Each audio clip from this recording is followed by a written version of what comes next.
All right, so for vocab today, you have to correctly place the teddy bear into the stocking that the conversion matches to.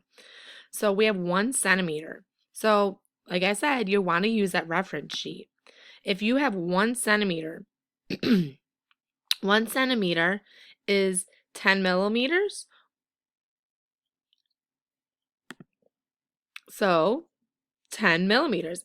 Small m is the same thing as millimeters. So place the teddy bear into its stocking. All right, you have 1 meter. Well, let's see how much 1 meter measures to be. 1 meter. Okay, here's a 1 meter, 100 centimeters. So let's go back and see if we have 100 centimeters. We do. So let's place and make sure you grab the teddy bear, not the words. So you have it in its stocking.